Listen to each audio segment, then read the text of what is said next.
മനുഷ്യർക്ക് അസാധ്യമായത് ദൈവത്തിന് സാധ്യമാണ്. അമ്മയ്ക്കും തിരുക്കുമാരനും ആദ്യമായി ഒരുപാട് നന്ദി പറയുന്നു. എൻ്റെ പേര് മേരി ഡയാന. ഞാൻ എറണാകുളത്ത് നിന്ന് വരുന്നു. തേവര സെൻറ്റ് ജോസഫ് പള്ളി ഇടവക അംഗമാണ്. 2017 ഞാൻ ആദ്യമായി ഇവിടെ വന്ന് ഉടമ്പടി എടുക്കുന്നത്. ഞങ്ങൾക്ക് 10 വർഷമായി മക്കളില്ലായിരുന്നു. കുഞ്ഞിനെ ലഭിക്കാൻ വേണ്ടിയാണ് ഞാൻ ഇവിടെ വന്ന് ആദ്യമായി ഉടമ്പടി എടുത്ത് പ്രാർത്ഥനകളൊക്കെ പങ്കെടുത്ത്. അങ്ങനെ എനിക്ക് 3 കുഞ്ഞുങ്ങളുണ്ട് ഇന്ന്. അത് ഞാൻ ആദ്യം ഒരു നേരത്തെ സാക്ഷ്യം പറഞ്ഞിട്ടുള്ളതാണ്. പിന്നെ 2019 കോവിഡൊക്കെ കഴിഞ്ഞിട്ട് ഞാൻ ഉടമ്പടി പുതുക്കുന്നത്. എനിക്ക് ഡെലിവറിക്ക് ശേഷം ഭയങ്കരമായ ചുമ വന്നിട്ട് മാറുന്നുണ്ടായില്ല. ഞാൻ പല ഡോക്ടർമാരുടെ അടുത്ത് പോയി. അപ്പോൾ എല്ലാവരും പല മരുന്നുകളും ആയുർവേദ കഷായങ്ങളൊക്കെ തന്നിട്ട് മാറുന്നുണ്ടായില്ല. അപ്പോൾ അങ്ങനെയാണ് ഞാൻ കുഞ്ഞുമൊത്ത് ഇവിടെ തന്നെ വന്ന് ദൈവത്തിനൊന്ന് നന്ദി പറഞ്ഞില്ലല്ലോ എന്ന് പറഞ്ഞ് അങ്ങനെ നന്ദിയും പറഞ്ഞ് ഉടമ്പടി പുതുക്കിയത്. അപ്പോൾ ഇവിടുന്ന് കിട്ടിയ ഉടമ്പടി തൈലവും തേനും ഉപ്പും ഒക്കെ ഞാൻ ഉപയോഗിക്കുമായിരുന്നു. അപ്പം ഞാൻ പോലും അറിയാണ്ട് ചുമ മാറിപ്പോയത് എനിക്ക് തന്നെ മനസ്സിലായില്ല. അപ്പം എൻ്റെ അമ്മ പറയുമായിരുന്നു, എടി നിൻ്റെ ചുമ മാറിപ്പോയല്ലോ എന്ന് പറഞ്ഞ്. അങ്ങനെ ഒരു വലിയ അനുഗ്രഹം എനിക്ക് അവിടെ കിട്ടി. കാരണം ഞാനൊരു ടീച്ചറാണ്. അപ്പോൾ നാഷണൽ ആന്തമൊക്കെ പാടുമ്പോൾ എനിക്ക് ചുമ വരുമ്പോൾ എല്ലാവരും ശ്രദ്ധിക്കുമായിരുന്നു. അപ്പോൾ അതൊക്കെ ഓർത്തായിരുന്നു ഭയങ്കര ടെൻഷൻ. അതങ്ങനെ അമ്മയും തിരുക്കുമാരനും കൂടി മാറ്റി തന്നു. രണ്ടാമതായിട്ട് ഞാൻ 2022 തറയിൽ അങ്ങനെ ഇരിക്കുമായിരുന്നു, കാല് നീട്ടി ഇരിക്കുമായിരുന്നു. അപ്പോൾ എൻ്റെ മോൻ പെട്ടെന്ന് കളിച്ച് അവൻ എൻ്റെ മുട്ടിലോട്ട് ചാടി വീണു. മുട്ടിൻ്റെ ചിരട്ട തെറ്റിപ്പോയി. അപ്പോൾ രാത്രി സമയമാണ്, എന്ത് ചെയ്യണമെന്ന് അറിയാൻ പാടില്ല. അപ്പോൾ എൻ്റെ അമ്മയ്ക്ക് ആകെ ഒരു ആദ്യമായി. അപ്പോൾ അമ്മ പോയി അപ്പുറത്തെ വീട്ടിലൊരു ചേട്ടനെ വിളിച്ചുകൊണ്ട് വന്ന്, എന്ത് ചെയ്യുമെന്ന് അറിയില്ല അമ്മേ എന്ന് പറഞ്ഞിട്ട്. അപ്പോൾ അങ്ങനെ ഞാൻ അപ്പോഴൊക്കെ അമ്മ മാതാവിനെ വിളിച്ച് അപേക്ഷിച്ച് ചിരട്ട നീങ്ങി സൈഡിലോട്ട് ഇരിക്കുക. അപ്പോൾ ആ അങ്കിൾ വന്നിട്ട് പതുക്കെ തട്ടിയിട്ട് തന്ന്. പക്ഷേ എനിക്ക് കാല് മടക്കാനൊന്നും പറ്റുന്നില്ല. കാല സ്ട്രെയിറ്റ് ആയിട്ട് തന്നെ അങ്ങനെ ഇരിക്കുമായിരുന്നു. എന്ത് ചെയ്യുമെന്ന് അറിയില്ല. ഞാൻ അമ്മ എന്ത് ചെയ്യും? അപ്പോൾ എല്ലാവരും കൂടി പതുക്കെ എന്നെ പൊക്കി ബെഡിലോട്ട് കിടത്തി. രാത്രി ആയപ്പോഴത്തേക്കും എനിക്ക് എങ്ങനെയെങ്കിലും ഒന്ന് ബാത്റൂമിൽ പോകണം. പരസഹായം കൂടാതെ പോകാൻ കഴിയില്ല. ആരെന്നെ പൊക്കിക്കൊണ്ടുപോകും. കുറച്ച് ദൂരം നടക്കാനുണ്ട് ബാത്റൂമിലോട്ട്. അപ്പോൾ ഞാൻ പത്രമൊക്കെ കാലിൻ്റെ അടിയിൽ വെച്ചാണ് കിടന്നിരുന്നത്. തൈലമൊക്കെ പുരട്ടി അങ്ങനെ കിടന്നത്. അപ്പോൾ ഞാൻ വെച്ചാൽ പതുക്കെ ഒറ്റയ്ക്ക് പോയി നോക്കാം. ഒറ്റക്കാലിൽ ചാടി ഞാൻ ബാത്റൂമിൻ്റെ അടുത്ത് എത്തിയപ്പോൾ ഒരു സ്റ്റെപ്പുണ്ട്. സ്റ്റെപ്പ് കയറണമെന്നുണ്ടെങ്കിൽ 2 കാല് തന്നെ വേണം. എന്ത് ചെയ്യും അമ്മേ എന്ന് എൻ്റെ അമ്മയെന്ന് പറഞ്ഞ് ഞാൻ നിലവിളിച്ച് അവിടെ വെച്ച്. അപ്പോഴത്തേക്കും പെട്ടെന്നൊരു ഷോക്കടിച്ച പോലെ എൻ്റെ ശരീരത്തിൽ മുട്ടിലെന്തോ വന്ന് തട്ടിയ പോലെ നോക്കിയപ്പോഴത്തേക്കും മുട്ട് മടക്കാൻ പറ്റി. അങ്ങനെ എൻ്റെ മുട്ട്. അപ്പം ഞാൻ ഒറ്റക്കാലില്ല ഞാൻ ചാടി ബാത്റൂമിൽ പോയത്. തിരിച്ചു വന്നപ്പോൾ തന്നെ എൻ്റെ അമ്മയോട് പറഞ്ഞ്, മമ്മി ഞാൻ ഒറ്റയ്ക്കാണ് പോയത്, അങ്ങോട്ടേക്ക് പോയി ഒറ്റക്കാലിൽ ചാടിപ്പോയി. ഞാനിപ്പം 2 കാലിലാണ് തിരിച്ച് വന്നേക്കണമെന്ന് പറഞ്ഞു. മമ്മി പറഞ്ഞു, ഒത്തിരി നന്ദി പറഞ്ഞിട്ട് കിടക്കുമോനെ എന്ന് പറഞ്ഞ്. അടുത്ത ദിവസം ഡോക്ടറെ അടുത്ത് പോയി. ഡോക്ടർ പറഞ്ഞ് 2 ആഴ്ച ബാൻഡേജ് ഇടണമെന്ന് പറഞ്ഞ്. അപ്പോൾ അങ്ങനെ ബാൻഡേജൊക്കെ ഇട്ട്. അപ്പം ഞാൻ വെച്ചാൽ എങ്ങനെയെങ്കിലും ഇവിടെ വന്ന് അമ്മയുടെ അടുത്തൊന്ന് നന്ദി പറയണം. അപ്പോൾ 2 ആഴ്ച കഴിഞ്ഞപ്പോൾ തന്നെ ഞാൻ ബാൻഡേജോടുകൂടിയാണ്.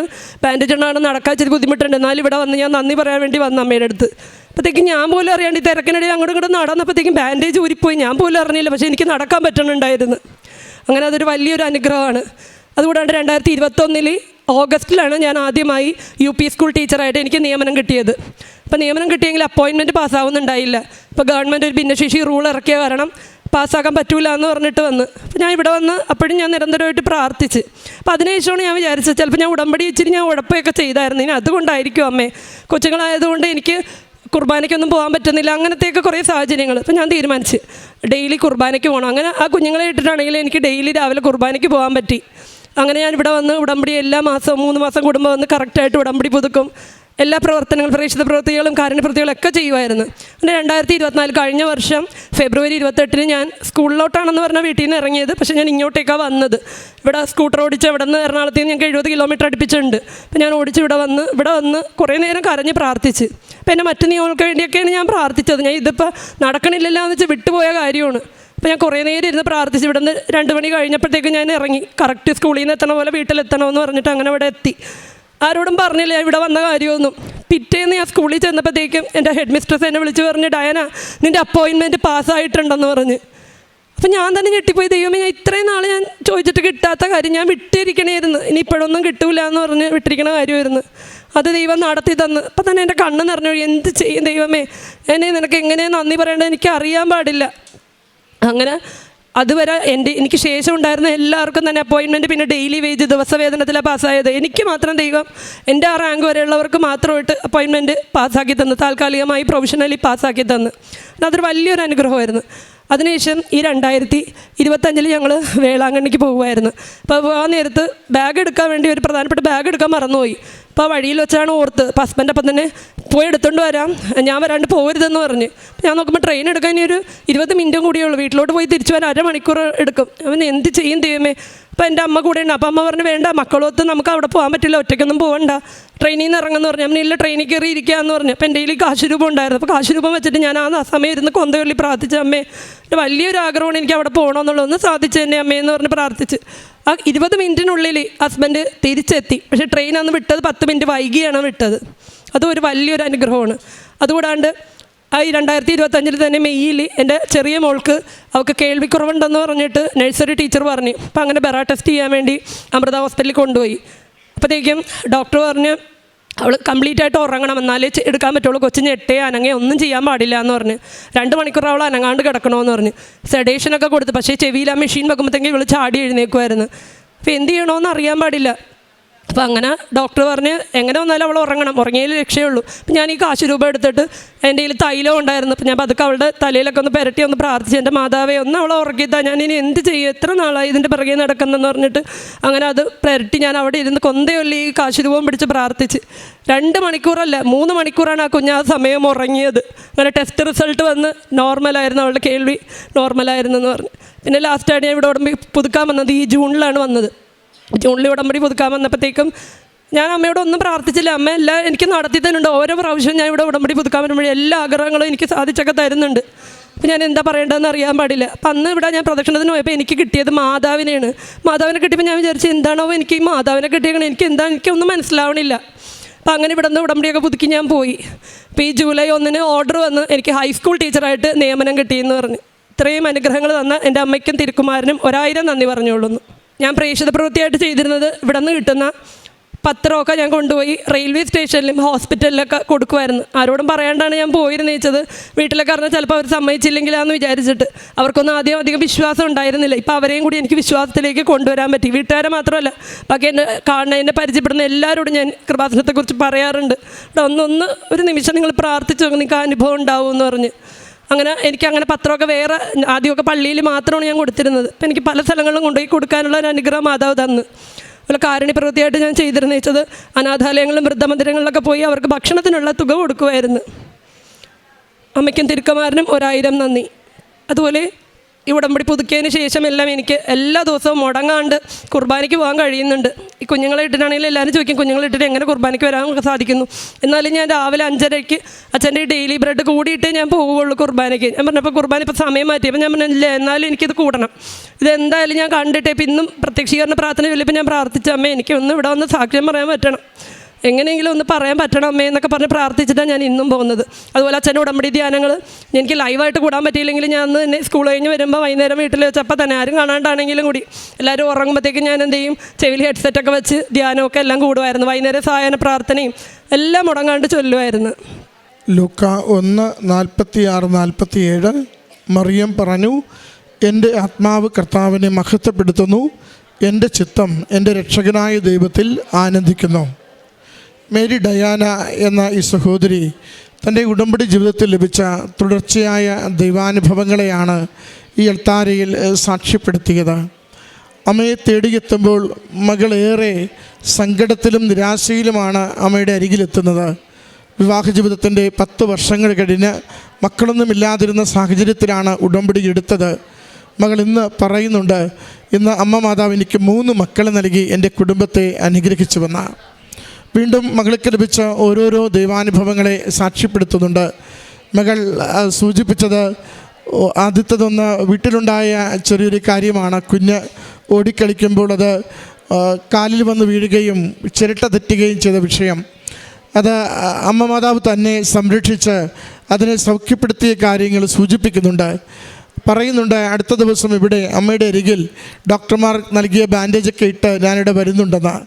എന്നാൽ തലേന്ന് തന്നെ അത് അമ്മ മാതാവ് അത് ചിരട്ട നേരെയിടുന്ന രീതിയിൽ സഹായിക്കുകയും കാലുകുത്തുവാനുള്ള സാഹചര്യം ഒരുക്കി കൊടുക്കുകയും നിലവിളിച്ച് പ്രാർത്ഥിക്കുമ്പോൾ അത് സൗഖ്യാനുഭവത്തിലേക്ക് മകളെ നയിക്കുകയും ചെയ്തിരുന്നു. എന്നാൽ ഡോക്ടർമാർ 2 ആഴ്ച ബാൻഡേജ് ചുറ്റുവാൻ പറഞ്ഞതനുസരിച്ച് അത് ചുറ്റി ഇവിടെ വരുമ്പോൾ ഇവിടെ നടക്കുന്നതിനിടയിൽ ബാൻഡേജ് അതിൻ്റെ ക്ലിപ്പടിഞ്ഞ് മുഴുവനും നിലത്ത് വീണതാണ് സഹോദരി സാക്ഷ്യപ്പെടുത്തത്. പിന്നീട് ഇന്നുവരെയും ആ ഒരു വേദനയോ ബുദ്ധിമുട്ടോ ഉണ്ടായില്ലെന്ന്. ആ സാക്ഷ്യത്തിൻ്റെ പ്രത്യേകത ഓരോ തവണയും അമ്മയുടെ അരികിലെത്തി അമ്മയെ നോക്കി പ്രാർത്ഥിച്ച് സങ്കടങ്ങൾ കണ്ണീരായും ജീവിതത്തിൻ്റെ പ്രതിസന്ധികൾ ഗദ്ഗതങ്ങളായും അമ്മയ്ക്ക് കൊടുത്തുകൊണ്ട് തിരികെ പോകുമ്പോൾ അമ്മ ഇടപെട്ടുകൊണ്ട് ജീവിതത്തെ സഹായിക്കുന്നതാണ്. പിന്നീടൊരിക്കൽ മകൾ വരുമ്പോൾ മകളുടെ UP സ്കൂൾ അധ്യാപികയായി നിയമനം കിട്ടി, സാലറി പാസ്സാവുന്നില്ല, അപ്പോയിൻമെൻറ്റ് പാസ്സാവുന്നില്ല, സാലറി ലഭിക്കുന്നില്ല. വർഷം ഇങ്ങനെ 2-3 കടന്നു പോകുന്നു. അതാണ് ഒരു ദിവസം സ്കൂളിലേക്കെന്ന് പറഞ്ഞ് വീട്ടിൽ നിന്നിറങ്ങി ഇവിടെ വന്നിരുന്ന പ്രാർത്ഥിക്കുന്നത്. ഇവിടെ വന്നിരുന്ന അമ്മയുടെ അരികിൽ മകൾ പറഞ്ഞു, കണ്ണീരോടുകൂടിയാണ് പ്രാർത്ഥിച്ച്, മറ്റു കാര്യങ്ങൾക്ക് വേണ്ടിയാണ് പ്രാർത്ഥിച്ച്, ഈ സാലറി വിഷയം മറ്റു കാര്യങ്ങളെല്ലാം സമർപ്പിച്ച് പ്രാർത്ഥിച്ചു പോകുന്നു. അടുത്ത ദിവസം സ്കൂളിൽ ചെല്ലുമ്പോൾ ഇവിടെ ആയിരുന്ന നിമിഷം 12 മണി എന്ന് പറയുമ്പോൾ യാത്ര ചെയ്ത് ഇവിടെ എത്തിയ നിമിഷം, ആ നിമിഷം തന്നെ മകളുടെ അപ്പോയിൻമെൻറ്റ് പാസ്സായത് സ്കൂളിൽ ഫയൽ ലഭിച്ചതിനെയാണ് ടീച്ചർ സഹോദരിക്ക് കൈമാറുന്ന സന്ദേശം. പിന്നീടൊരിക്കൽ ഉടമ്പടി പുതുക്കുവാൻ വേണ്ടി വരുമ്പോൾ മാതാവിനെയാണ് കരങ്ങളിൽ കിട്ടുന്നത്. അമ്മയെ ഏറ്റവും സ്നേഹത്തോടെ പ്രാർത്ഥനയോടെ കരങ്ങളിലേന്തി ഉടമ്പടി പുതുക്കുവാനായി വരി നിൽക്കുകയും എന്താ അമ്മേൻ്റെ കരങ്ങളിൽ വരുമ്പോൾ അമ്മ എന്താ എന്നോട് പറയുന്നത്, എന്താ പ്രത്യേകമായിട്ട് എന്തെങ്കിലും ഉണ്ടോ എന്നിങ്ങനെ ആശങ്കപ്പെട്ട് നിൽക്കുന്നുണ്ട്. പ്രാർത്ഥിച്ച് പ്രത്യേകിച്ചൊന്നും ആ നാളുകളിൽ വലിയ ആവശ്യങ്ങളൊന്നും ഇല്ലതാനും. തിരികെ ചെല്ലുമ്പോഴുണ്ട് അടുത്ത ദിവസം അറിയുന്നു ഹൈസ്കൂളിലേക്ക് പ്രമോഷൻ കിട്ടുന്നുവെന്ന്. അമ്മയുടെ തിരുനടയിലേക്കുള്ള ഓരോ തീർത്ഥാടനവും ഓരോ കടന്നുവരവും അത് ദൈവാനുഗ്രഹത്തിനുള്ള വഴിയൊരുക്കുന്നുണ്ട്. കാരണം അമ്മയുടെ സാന്നിധ്യം ഏറ്റവും കൂടുതൽ നിറഞ്ഞു നിൽക്കുന്ന ഇടമാണിത്. അമ്മയുടെ നേരിൽ കണ്ടുകൊണ്ട് അമ്മയുടെ കരങ്ങളിലേക്ക് ജീവിതം കൊടുത്തുകൊണ്ട് അമ്മയോട് നാം നിലപിടിച്ചു കൊടുക്കുന്ന ഓരോ പ്രാർത്ഥനകൾക്ക് മേലും ദൈവാത്മാവിൻ്റെ പ്രവർത്തനം സംഭവിക്കുന്നത് നമുക്ക് കാണാനാവും. ഓരോ ദിവസവും ഈ അൾത്താരയിൽ അനേക മക്കൾ പറയും, അമ്മയെ കണ്ടു മടങ്ങി അമ്മ മാതാവ് ജീവിതത്തിൽ ഇടപെട്ടുവെന്ന്. പ്രിയമുള്ളവരെ, നമ്മുടെ ജീവിതങ്ങളെയും അമ്മയുടെ സന്നിധിയിൽ ഏറ്റവും എളിമപ്പെട്ട ശരണപ്പെട്ട മനസ്സോടുകൂടി സമർപ്പിക്കാം. യുക്തി കൊണ്ടല്ല ദൈവികമായ മേഖലകളിൽ വ്യാപരിക്കേണ്ടത്, അത് ഹൃദയശാന്തതയും വിശുദ്ധിയുമുള്ള സ്നേഹം കൊണ്ടാണ്.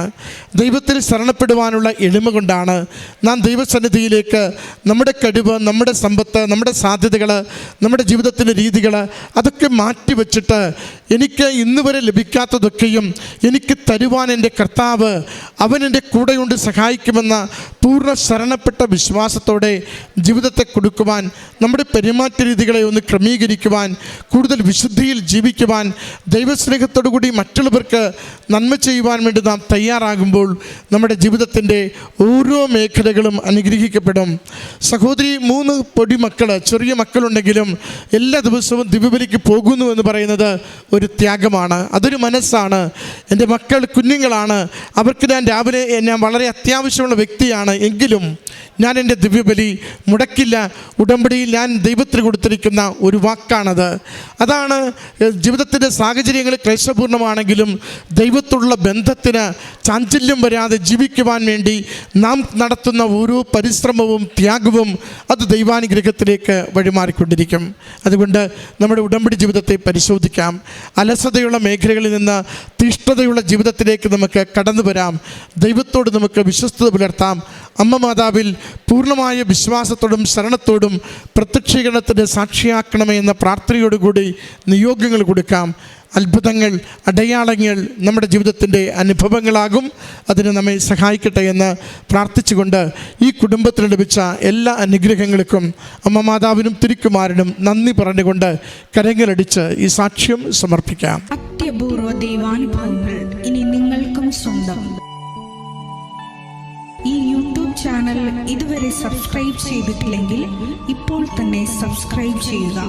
ഈ വീഡിയോ ഇപ്പോൾ തന്നെ നിങ്ങളുടെ സുഹൃത്തുക്കൾക്ക് ഷെയർ ചെയ്തുകൊണ്ട് കർത്താവിൻ്റെ പ്രേക്ഷിതരാകുക.